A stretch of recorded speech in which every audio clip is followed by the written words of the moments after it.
Tom Lembong bukan koruptor, tapi korban kriminalisasi kebijakan. Kasus hukum yang menjerat Thamas Trikasih Lembong, atau yang akrab disapa Tom Lembong, merupakan cerminan dari bagaimana hukum bisa menjadi alat yang tajam ke bawah dan tumpul ke atas ketika logika keadilan dikalahkan oleh prosedur semu. Mantan Menteri Perdagangan era Presiden Joko Widodo itu divonis 4,5 tahun penjara pada Juli tahun 2025 atas tuduhan korupsi dalam kebijakan impor gula yang dijalankannya pada tahun 2015 sampai 2016. Namun, jika ditelusuri dengan jernih, banyak bukti dan fakta yang justru menunjukkan bahwa Tom tidak bersalah dan bahwa jaksa serta hakim keliru secara substansial dalam memproses dan memutus perkara ini. Pertama, tidak ada unsur keuntungan pribadi. Kunci utama korupsi hilang. Salah satu ciri paling utama dalam kasus korupsi adalah adanya keuntungan pribadi enrichment yang diterima pelaku. Dalam kasus Tom, hal ini sama sekali tidak terbukti. Jaksa tidak dapat menunjukkan adanya aliran dana ke rekening pribadi Tom, gratifikasi, suap, atau keuntungan material lainnya. Bahkan dalam putusan akhir, majelis hakim secara eksplisit menyebut bahwa Tom tidak mendapatkan keuntungan apapun secara langsung maupun tidak langsung dari penerbitan izin impor gula. Lantas, bagaimana bisa seseorang divonis sebagai koruptor jika tidak terbukti memperkaya diri sendiri atau orang lain secara melawan hukum?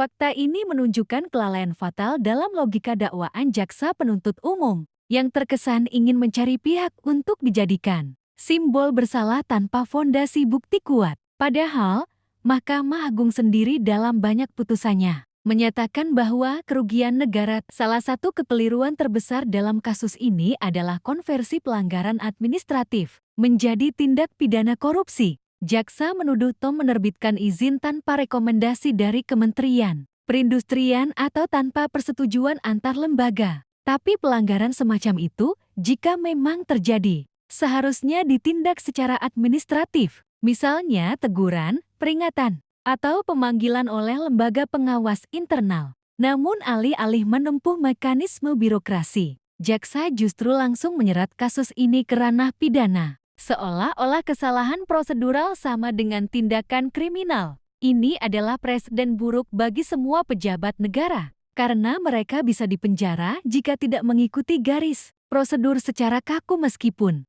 keputusan mereka diambil untuk kepentingan rakyat. Hakim dalam putusan juga mengakui bahwa Tom tidak berniat jahat dan tidak memperkaya diri sendiri. Tapi entah mengapa tetap menjatuhkan hukuman penjara seolah ingin menyampaikan kompromi antara dakwaan yang lemah dan tekanan publik yang tinggi. Dalam prinsip hukum pidana, niat jahat mens rea dan tindakan jahat actus reus harus hadir bersamaan agar seseorang dapat dihukum. Dalam kasus Tom, dua-duanya tidak terbukti. Keempat, kerugian negara.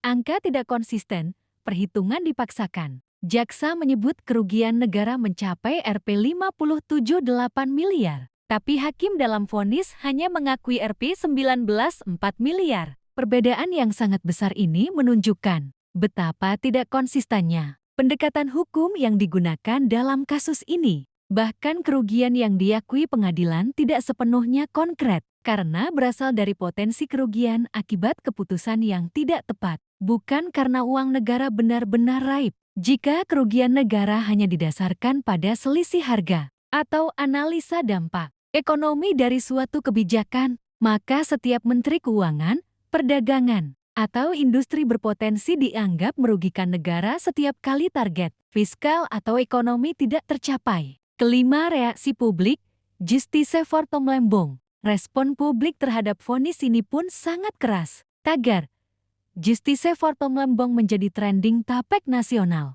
mencerminkan simpati masyarakat terhadap seorang pejabat publik yang dikenal bersih, profesional, dan berdedikasi. Banyak tokoh masyarakat, ekonom, hingga akademisi menyatakan bahwa vonis ini adalah contoh nyata kriminalisasi terhadap pejabat yang membuat keputusan kebijakan dengan itikat baik. Bahkan, sejumlah pakar hukum pidana menyebut bahwa kasus ini seharusnya ditolak sejak penyidikan karena minimnya bukti dan lemahnya unsur pidana. Mereka menilai bahwa keputusan Hakim menjatuhkan vonis hanya akan merusak semangat birokrasi untuk berani mengambil keputusan.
Kesimpulan, yang bersalah adalah sistem, bukan Tom. Kasus Tom Lembong bukan hanya tentang satu orang, melainkan tentang bagaimana sistem hukum kita bisa tergelincir ketika tidak mampu membedakan antara kebijakan dan kejahatan. Ia adalah korban kriminalisasi, bukan pelaku korupsi. Vonis terhadap Tom adalah peringatan keras bagi pejabat publik lain bahwa menjalankan tugas dengan jujur pun bisa berujung di penjara jika hukum kehilangan nuraninya. Yang seharusnya diperiksa bukan Tom Lembong, tapi logika berpikir jaksa yang menyamakan diskresi dengan korupsi, serta putusan hakim yang gagal melindungi pejabat bersih dari jeratan hukum yang keliru. Bila sistem tidak segera diperbaiki, maka akan lebih banyak Tom Lembong lain yang menjadi korban, dan bangsa ini akan kehabisan pemimpin yang berani mengambil keputusan untuk rakyat.